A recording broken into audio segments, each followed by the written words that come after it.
सरस्वती शिक्षा समिति पाली द्वारा ऑनलाइन शिक्षण सत्र 2020-21 में आपका हार्दिक स्वागत है। कक्षा 10वीं विषय सामाजिक। मौर्य साम्राज्य 322 ईसा पूर्व से 184 ईसा पूर्व तक। मौर्य वंश। मौर्य वंश के शासक चंद्रगुप्त मौर्य, बिंदुसार, अशोक, दशरथ, संप्रति, शालिशुक, देववर्मन, बृहद्रथ। मौर्य काल से संबंधित जानकारी के स्रोत। फर्स्ट है कौटिल्य का अर्थशास्त्र, सेकंड है मेगास्थनीज की इंडिका, थर्ड है अशोक के अभिलेख, फोर्थ है स्तूप और फिफ्थ है सिक्के। चाणक्य। इनका उपनाम विष्णुगुप्त, कौटिल्य। पुराणों में इन्हें पक्षिल स्वामी भी कहा जाता है। ये तक्षशिला विश्वविद्यालय में आचार्य के रूप में कार्य करते थे। इनकी पुस्तक का नाम अर्थशास्त्र है। अर्थशास्त्र संस्कृत भाषा में लिखी गई है। अर्थशास्त्र में 15 अधिकरण, 180 प्रकरण तथा 6000 श्लोकों में बटा है। यह ग्रंथ मौलिक रूप से ताड़पत्र पर लिखा है। 1904-5 में मैसूर में आर शाम शास्त्री को मिला था और 1909 में इसे प्रकाशित करवाया। इसमें कहीं पर भी मौर्य साम्राज्य, पाटलिपुत्र और मौर्य वंश के शासकों का उल्लेख नहीं है। यह ग्रंथ अर्थशास्त्र, राजनीति शास्त्र, प्रशासन एवं वैधानिक विषयों से संबंधित है। इसमें सप्तांग सिद्धांत दिया गया है, जिसके अंतर्गत राजा, अमात्य, जनपद, राष्ट्र, दुर्ग, मित्र, कोश है। सेकंड, मेगास्थनीज की इंडिका। मेगास्थनीज सेल्यूकस निकेटर का राजदूत था, जो चंद्रगुप्त मौर्य के दरबार में 304 ईसा पूर्व से 299 ईसा पूर्व तक यूनानी राजदूत के रूप में रहा। इंडिका की मूल प्रति प्राप्त नहीं है। इसे विभिन्न ग्रंथों से संग्रहित कर तैयार किया गया है, जैसे एरियन, प्लिनी, डायोडोरस, स्ट्रेबो और जस्टिन। मेगास्थनीज ने भारतीय समाज को 7 जातियों में विभाजित किया, जो निम्न है: दार्शनिक, किसान, सिपाही, चरवाहे, दस्तकार, दंडनायक और पार्षद। मेगास्थनीज की इंडिका में पाटलिपुत्र को पॉलीब्रोथा के नाम से पुकारा गया। मौर्य की उत्पत्ति संबंधी विचार। विशाखदत्त कृत मुद्रा राक्षस में चंद्रगुप्त मौर्य को घनानंद की दासी मुरा का पुत्र बताया गया है, जबकि बौद्ध साहित्य महावंश में मौर्य को क्षत्रिय माना गया है। महापरिनिर्वाण सूत्र में मौर्य को पिपली वन का क्षत्रिय बताया गया है। वही महाबोधि वंश में इन्हें राजकुल का बताया है। जैन ग्रंथों में मौर्यों को मोर पालने वाले समूह के रूप में संबोधित किया गया। जस्टिन के अनुसार मौर्य सामान्य कुल से थे। जूनागढ़ अभिलेख में वैश्य बताया गया। चंद्रगुप्त मौर्य, जिनका काल 322 ईसा पूर्व से 297 ईसा पूर्व है, मौर्य वंश का वास्तविक संस्थापक भी माना जाता है। इनके अमात्य या प्रधानमंत्री कौटिल्य, चाणक्य, विष्णुगुप्त एक ही नाम है, ये थे। चंद्रगुप्त मौर्य का उपनाम यूनानियों के अनुसार सेंड्रोकोटस और सिकंदर के जहाजी उपकप्तान निर्याकस ने एंड्रोकोटस नाम दिया। प्लिनी के अनुसार चंद्रगुप्त की सेना में 60 लाख पैदल सेना 30,000 घुड़सवार, 9,000 हाथी और 8,000 रथ थे। चंद्रगुप्त ने सौराष्ट्र में पुष्यगुप्त, जो इनका गवर्नर था, इनके द्वारा सुदर्शन झील का निर्माण करवाया, जो बाद में अशोक के काल में उसका पुनर्द्वार करवाया गया और स्कंदगुप्त के समय उसकी फिर मरम्मत करवाई गई थी। अगला, सेल्यूकस की पुत्री हेलेना से चंद्रगुप्त मौर्य ने विवाह किया था, जो भारत का प्रथम अंतर्राष्ट्रीय विवाह माना जाता है। चंद्रगुप्त मौर्य। चाणक्य ने चंद्रगुप्त मौर्य को तक्षशिला में शिक्षा दी।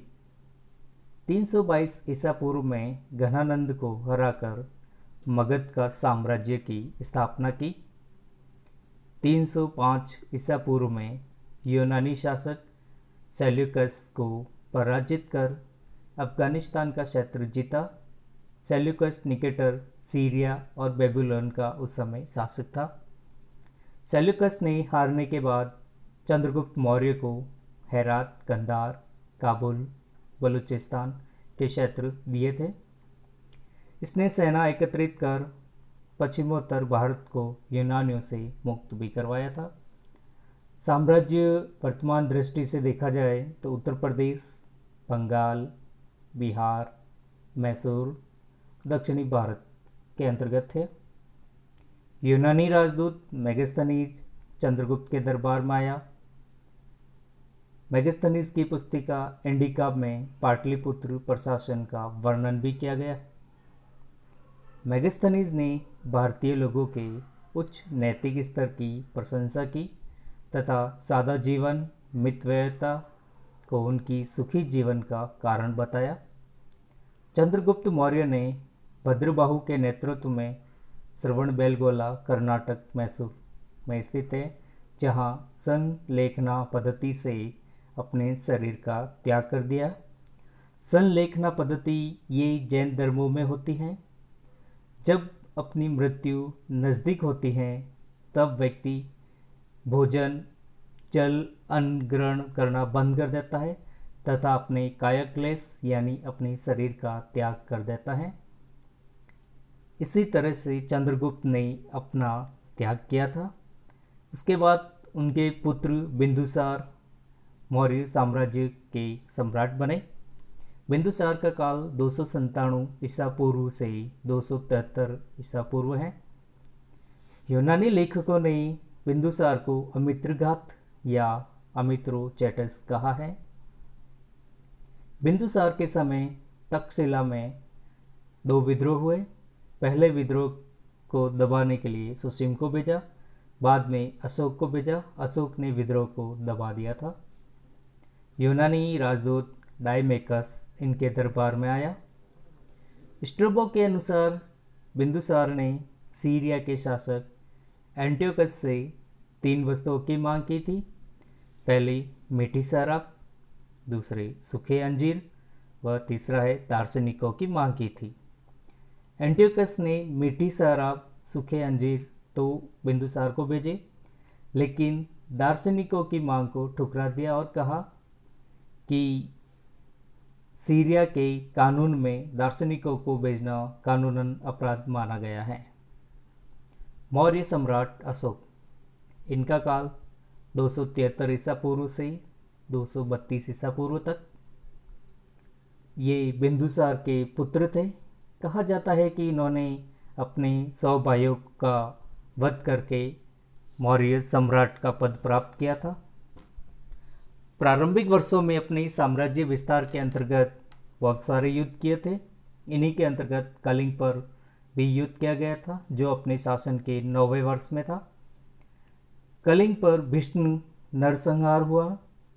इस नरसंहार में 1 लाख लोग मारे गए, 1.5 लाख लोग घायल हो गए।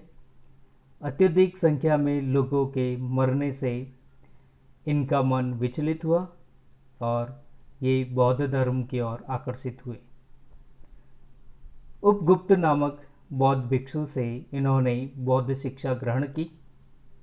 युद्ध विजय के स्थान पर इन्होंने धम्म विजय का मार्ग को अपनाया।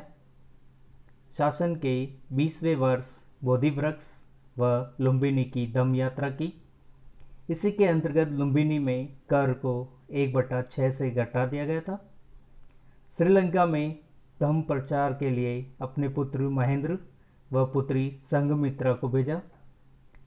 साम्राज्य सुदूर दक्षिण के छोटे राज्यों को छोड़कर संपूर्ण भारत तथा अफगानिस्तान तक फैला था। अशोक का समकालीन मिस्र का राजा टॉलमी फिलाडेल्फस था। अशोक ने शिलालेख, स्तूप व स्तंभ बनवाए। अफगानिस्तान में प्राप्त अशोक के सभी अभिलेख आरमाइक एवं ग्रीक भाषा में हैं। लोक कल्याण के अनेक कार्य भी किए थे इन्होंने। देवनाम प्रिय की उपाधि धारण की और अशोक के बाद तीस ने भी देवनाम प्रिय उपाधि का प्रयोग किया था। अशोक के बाद मौर्य साम्राज्य का पतन प्रारंभ हुआ। धम्म धम्म एक नैतिक आचार संहिता थी। धम्म की परिभाषा राहुलवाद सुद के गह विजय से लिया गया, जिसका अर्थ गृहस्थों के लिए अनुशासन है।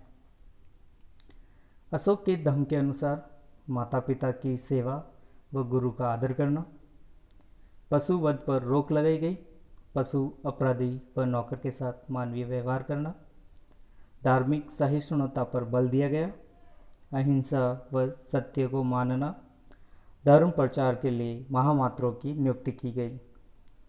अशोक के समय का साम्राज्य का मानचित्र है और मौर्य साम्राज्य के प्रमुख राजनीतिक केंद्र के अंतर्गत ये मानचित्र दिया गया है। अशोक के बाद के कुछ शासक हुए। अशोक की पत्नियों में कारुवाकी तीसरखा, जिन्होंने बोधि वृक्ष को क्षति पहुंचाई थी। पद्मावती कुणाल की माता है। महादेवी प्रथम रानी या विदिशा व्यापार की पुत्री थी। अशोक के 4 पुत्र थे, महेंद्र, तीवर, जालौक, कुणाल। पुराणों के अनुसार अशोक के बाद कुणाल शासक बना। दिव्योदान में कुणाल को धर्म विवर्धन कहा गया। कल्हण की राजतरंगिणी के अनुसार जालौक कश्मीर का स्वतंत्र शासक बना। लामा तारानाथ के विवरण के अनुसार वीरसेन अशोक का पुत्र गांधार का शासक बना था।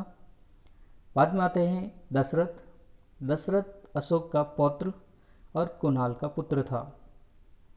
अशोक का उत्तराधिकारी बना। इसने भी अशोक की भांति देवनाम प्रिय की उपाधि धारण की। मौर्य काल का अंतिम शासक बृहद्रथ था। 185 ईसा पूर्व में पुष्यमित्र शुंग ने बृहद्रथ की हत्या उस समय की जब वह सेना का निरीक्षण कर रहा था। इस तरह मौर्य साम्राज्य का अंत हुआ और शुंग वंश की स्थापना हुई। धन्यवाद।